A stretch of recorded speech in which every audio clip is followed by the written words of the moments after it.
where I am essentially separate and other than you, than the world, then I'm cast into this immensity of life.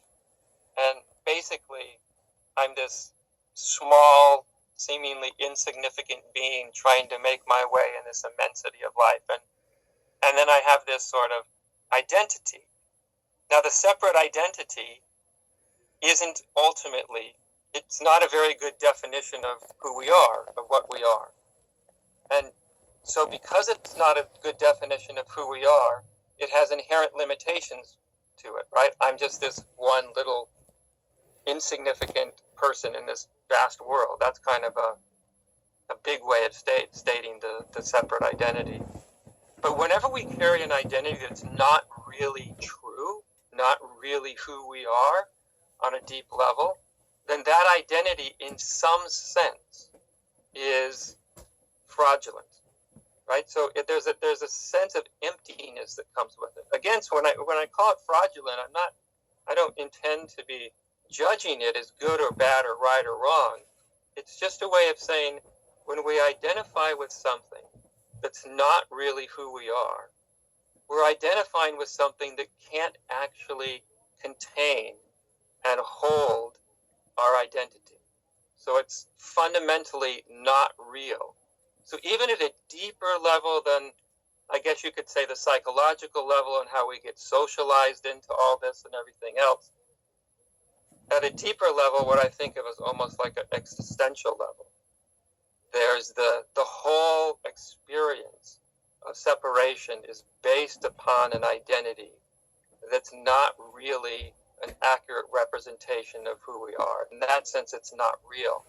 That sense of unreality, of not realness, that also later becomes our sense of unworthiness, right? We're somehow inadequate. It's almost like the void at the core of the ego identity. That there is a sort of void of emptiness. There's an existential way in which we are reminded, in a feeling sense, that when we identify with this that we're not, we quite naturally feel estranged from ourselves, and we feel a sense of inauthenticity. And I think this inauthenticity, from one perspective, you could say from a deep spiritual perspective, something about it's very, very useful, because it's telling us that what we're identifying with isn't real. Unfortunately, on a psychological level, the way our psychology interprets that sense that, hey, we're grasping onto something that's not real, we psychologically interpret that as there's something wrong with me. I'm inherently unworthy because I feel this sense of inauthenticity. And I think everybody has felt a sense of inauthenticity in their life. You know, that I'm not really the person that I present myself as. I think that's a very common part of the sort of ego mind makeup, is we're presenting ourselves not only to others, but even to ourselves as something other than what we are. And so for me, on that deep existential level, that's one of the reasons why that inauthenticity gets translated into, I must be unworthy, and I must be the only one. You know, everybody else seems to be doing relatively well. This is not the kind of thing that most people talk about really openly at dinner parties and such, you know. Mm-hmm. Now, Audrey, I want to help that person who's with us right now viewing this session and says, you know, I know that this separate self that I'm identifying with doesn't quite feel right, but I don't actually know in my own experience something else that I can trust, that Yeah.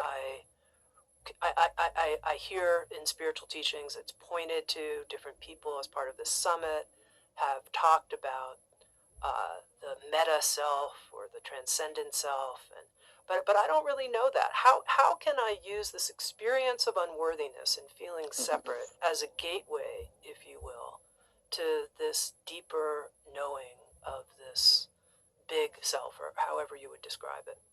Yeah, well, that's the big question, isn't it? I think first of all, we have to have a really clear understanding. We have to allow ourselves not to make the sense and the feel of the inauthentic self or the separate self feel wrong. We just have to realize that this is a common part of the human experience. Right? That's a huge step if somebody really takes that in and feels that. Like, to feel this way, to feel separate, to feel estranged even from myself, that there's painful consequences, but there's nothing essentially wrong with it. There's nothing essentially wrong with somebody that has that experience. So I emphasize that because unless we can start to actually feel like that this doesn't indicate that there's something wrong with me, then it's going to be very hard to get to anything else. It's going to be very hard to take a deeper look. In other words, we have to stop judging ourselves for feeling whatever we're feeling. We just have to allow ourselves to feel whatever we're feeling, especially even if it is alone or not completely or deeply authentic. Now, once we do that, then there starts to be a recognition. Just this very, very simple thing, and I think the simplicity of it is in some way the difficulty of it.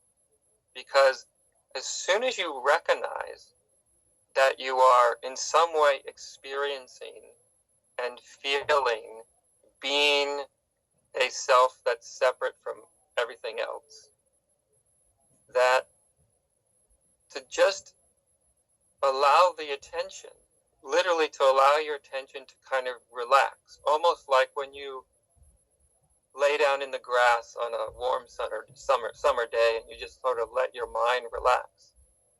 See, because the part of you that sees the inauthentic sense of self, which is ultimately just a misunderstanding, the part of you that sees that and feels that is itself already outside of the parameters of the separate self. So literally the seeing and feeling, the knowing of the feeling of separation, if we just can let the feeling of separation be there, just like it is, then the seeing of the separation itself, the seeing itself, that starts to be the doorway. It's just a very simple, intuitive recognition that the seeing of separation is not coming from separation. That's one thing. That's one way. Another way to do it is to really look in a very precise way, very precise and very exact, almost like you were an inner scientist or something, and you were said, okay, I feel this way. I feel myself to be whoever I think I am, defined by my name and my history and all the rest. I feel that. Now let me look inside in a very, very precise and exact way and see if I can find that self, right? In the same way that if I ask somebody, find your hand for me, or find your foot for me, or find, some object, find the chair you're sitting in, it would be immediate and easy. But as soon as you say, find yourself in a really, really precise way, so you can say, this is exactly what it is, I've found it. A funny thing happens when you go looking for yourself in this very precise way, is your mind keeps coming up empty-handed, like, I know I'm here somewhere, but I can't seem to find myself. Of course, I can find thoughts that seem to refer to me. I can find feelings. I can find a whole host of memories. But of course, all that's kind of changing. Those aren't in your mind all the time. There's something more immediate. And so sometimes literally looking for yourself in a precise way and not finding yourself starts to break the kind of trance, because you realize I'm literally identifying with something that's really nothing more than a quickly moving succession of thoughts and associated emotions and feelings, and of course a whole host of memory. And as long as that is moving in my mind, and as long as I kind of have this assumption that that defines me, then I feel that that's who I am. But as soon as I look for the me in all that in a precise way, I can't find it. So, and a lot of people see this when they look within. They can see this very, very quickly. Like, I know I'm here, but I can't find myself. You know, I talk about myself, with almost every sentence. I say I and me, but if we look for a precise way and we can't find ourselves, immediately you're presented with kind of this mystery. Like, I know I'm here, whatever it is I am, but when I looked in an exact way, I can't find myself. And that's the exact point that I tell people right there, right where you feel that mystery, right where the whole issue seems to be strange and mysterious. I'm here, but I can't find myself. Right there, just let yourself rest right there. Just rest right in that point. Because we're often too quick to try to look for a new definition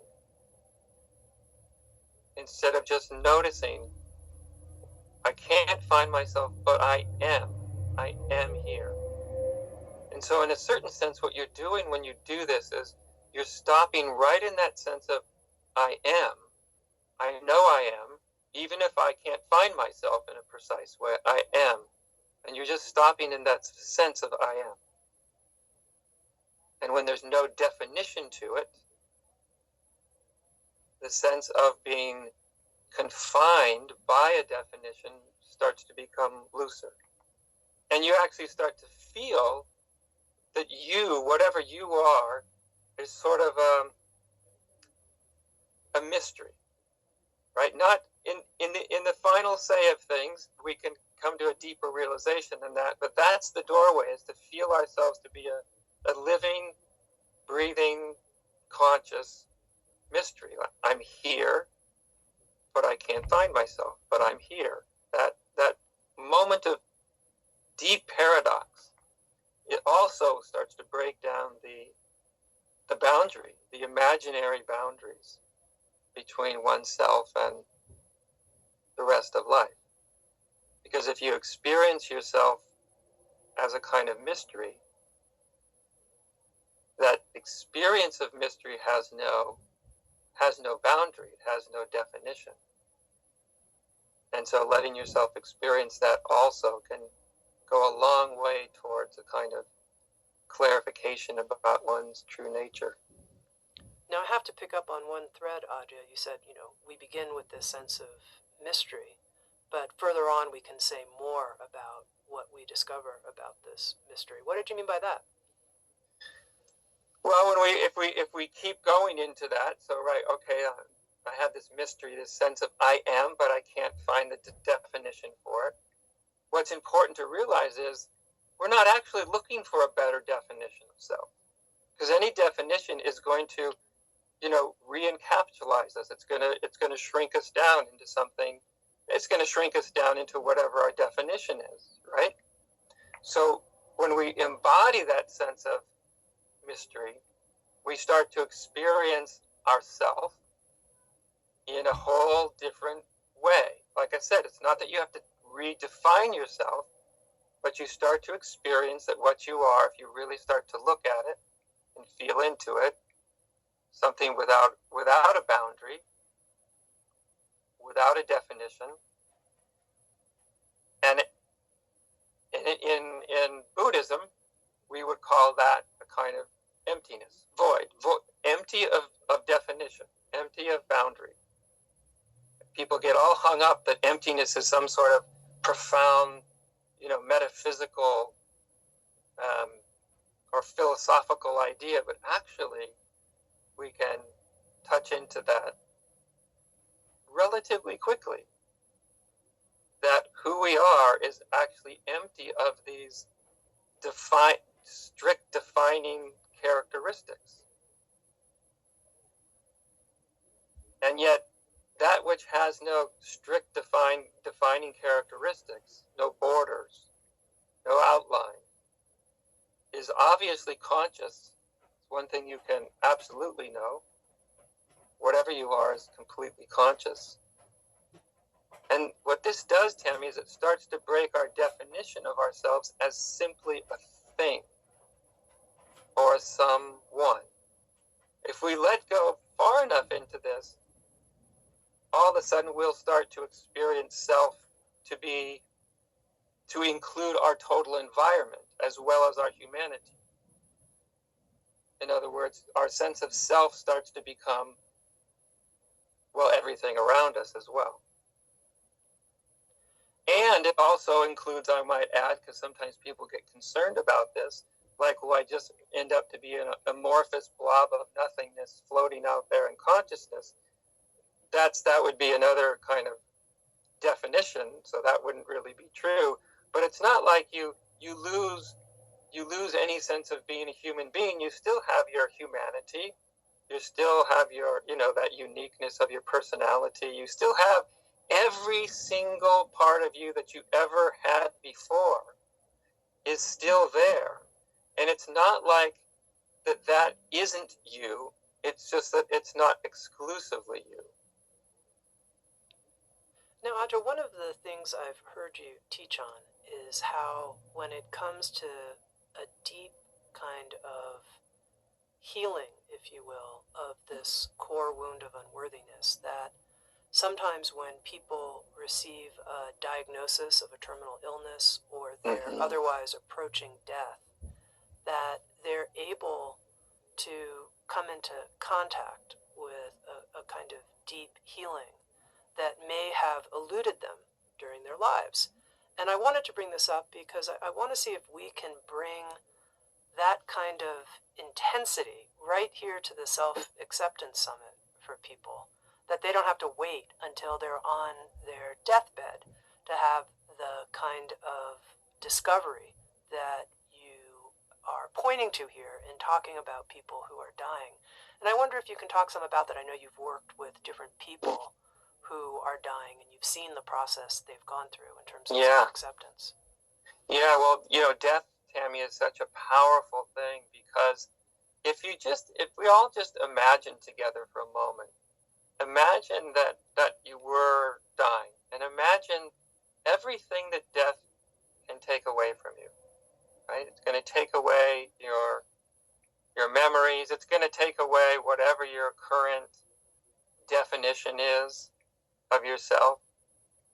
And if we just kind of imagine what the moment of death or even the process of dying, there's a shedding of the process, right? It's almost like death. Especially if you've ever been with somebody who's dying, you can literally just watch this sort of shedding of the armor, shedding of identities. It's like sort of like taking one mask off after another, and death really demasks us. And so if we even imagine that, you knew that you were going to die, which actually we all do know that. We just usually don't look at it in a very immediate way. And imagine all the masks that it would tear off. Whether it was the inadequate person mask or the unworthiness mask or even the worthy mask or the successful person. You won't be able to take your success with you. Whether you're poor or rich, whether you're spiritual or unspiritual, even enlightened, unenlightened. That death is a way of unmasking all these ways we hold ourselves in our minds.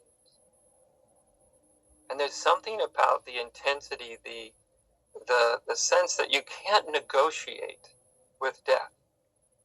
And this is why death is often a powerful sort of awakener, even to imagine what it will take away. And so you imagine everything taken away, and if you can not get too frightened by that, because we're just imagining after all, for this moment anyway. And when you notice just everything that's taken away, all the old ideas, all the old opinions, all the definitions, all of it, then the question is, what's left?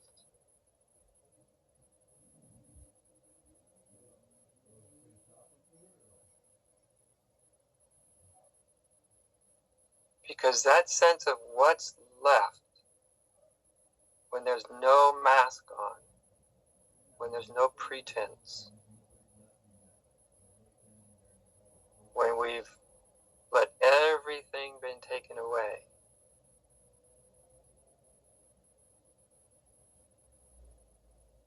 that there is something, but it's not something easily describable that's left, that's in a certain sense is just there, conscious of everything that's been stripped away. In a certain sense, you're left with a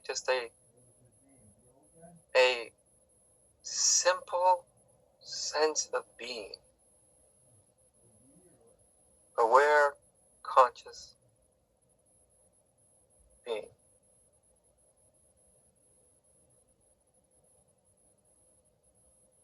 And in a strange way, this is what people meet even before they die, as they get close to death, because all the pretense can't, with some people anyway, will start to fall away.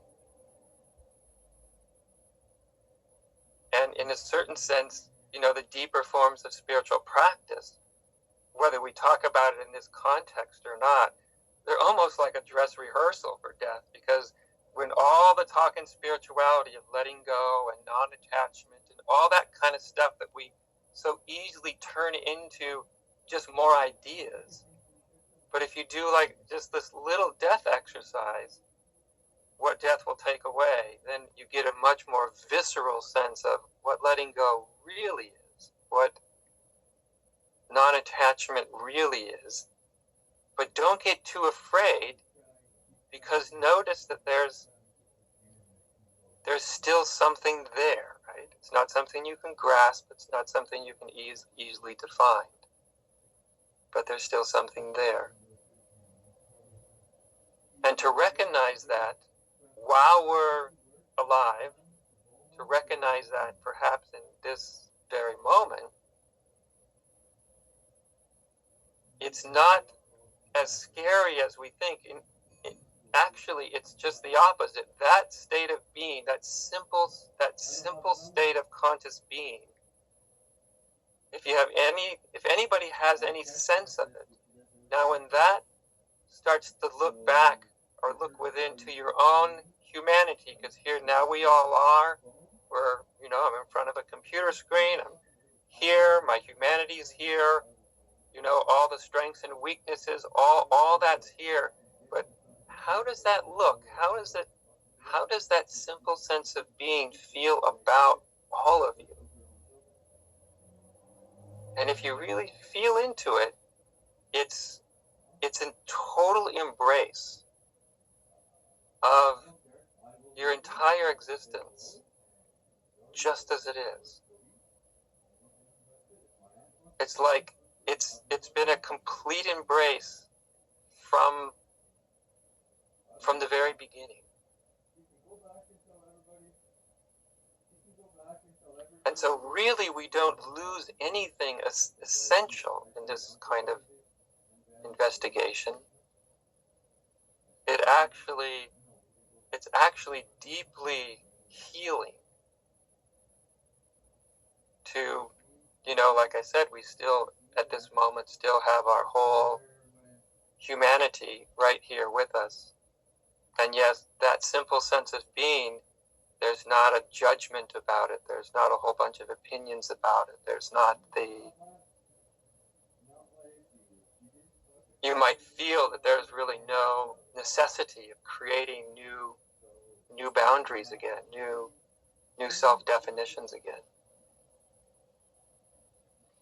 Now, Aja, I want to address the person who says, believe it or not, in moments I can go directly with you and even imagine my own death and let go in the kind of way you're describing. But then there are all of these other moments when I find myself back in the core wound of unworthiness. There I am. I'm just right back in it. And it's almost like there are these different channels, if you will. Sometimes I'm on channel total embrace, and sometimes I'm on, oh my God, I just want to hang myself. I can't believe how much I hate myself. It's so deep and I can't seem to get out of it. Yeah, of course. Because, I mean, you gave voice to something that, so most people, even people that have had, something, a deeper experience of being, it's not at all uncommon for quite a while, maybe indefinitely, who knows, depending on the person, that they can get revisited with that feeling, right? That feeling of inadequacy, or even if it's not inadequacy, just the feeling of being caught up again, right? Caught in your own stuff again. And again, so if we get caught in ourselves, the first thing we need to realize is the more we try to get away from being caught, the more caught we feel. Right? It's like a fish that gets caught in a fishing net. The more it thrashes about, the deeper it's caught into the net. So the first thing is just, okay, I'm caught, I'm lost. I have a sense of maybe extreme boundary right now, and I don't like the feeling. Maybe I'm judging myself. I feel really caught.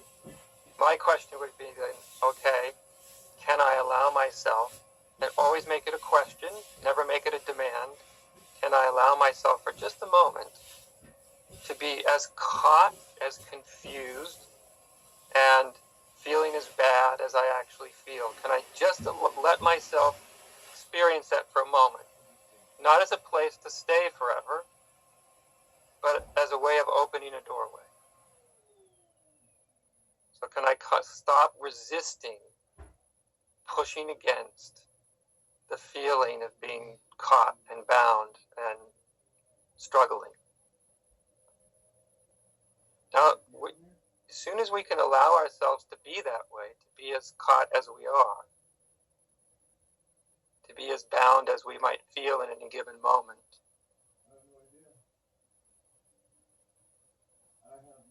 and we can recognize that these are experiences. They visit us many, many times.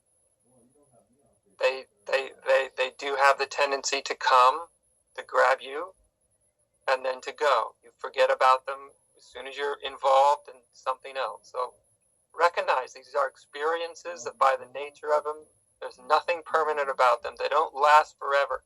They may feel like they last way too long, but nonetheless, we're just experiencing a kind of, I call them kind of like a waking nightmare, And something about allowing yourself to be caught. Paradoxically, anytime we really let ourselves be caught, we don't feel nearly as caught. As long as we're trying to struggle away, we feel even more caught, and then we feel terrible because we can't unhook ourselves. So it's kind of this self-perpetuating cycle. I feel caught. I can't get myself uncaught. I'm trying as hard as I can. I'm doing all the spiritual tricks that I've ever heard, and nothing's working. Therefore, I must be terrible at this. This is confirmation that I'm as unworthy as I thought I was. So it does become this sort of loop. But I often call this like the wisdom of being deeply defeated. And there is a wisdom in being deeply defeated. The problem is we keep trying not to be defeated. We keep trying not to have the experience that we're having. And as soon as we let go of that for a moment, then once again, you're just a simple, ordinary human being.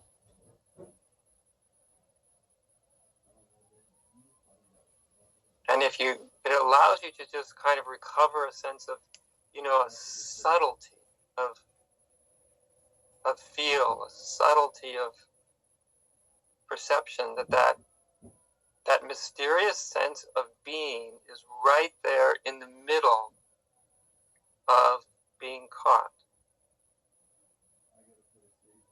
Now, if you grab at it, it'll seem like you lose it. But if you just acknowledge it, there is that mysterious sense of being right in the middle of this challenging moment. And you just let sometimes those two, what seem like paradoxical states, just exist together.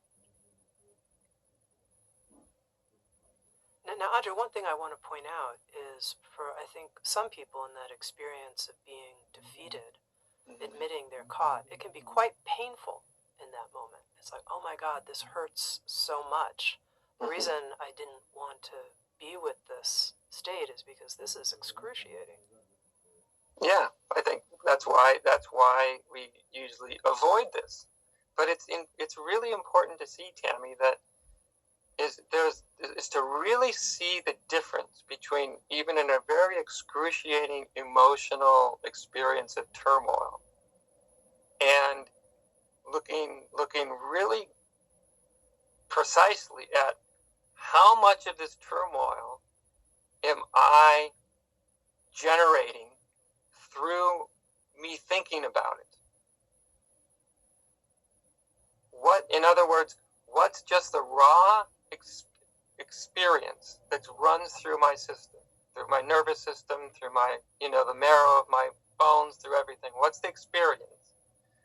And what is my mind doing that keeps reinforcing this painful experience? How is it reinforcing the experience? In other words, how am I talking to myself? Because usually the way we talk to ourselves in challenging moments takes a challenging moment and turns it into a nightmare and sustains it. So this is where it becomes really quite important I find this empowering, actually, but it's also kind of taking a kind of self-responsibility for oneself. But the empowering part of it is what I add to what's happening through the way I talk to myself. That's optional. That's optional. That needs my participation to continue endlessly. Now, as soon as I see that a certain amount of my suffering is being enhanced and continued through time, through all the negative self-talk, all the way I'm talking to myself, just to see that is really, really quite important. Of course, the danger of seeing that is then you start to talk to yourself as in a judgmental way, like, oh yeah, look at what I'm doing to myself. I knew I was unworthy. I knew it because I'm doing everything Adya just talked about, and you know what I mean? So we can start, that judge gets in there so quickly and so easily, but even that can be seen as, okay, look at that, I'm judging myself. And look at how much pain that adds when I judge myself. Who would I be if I didn't judge myself?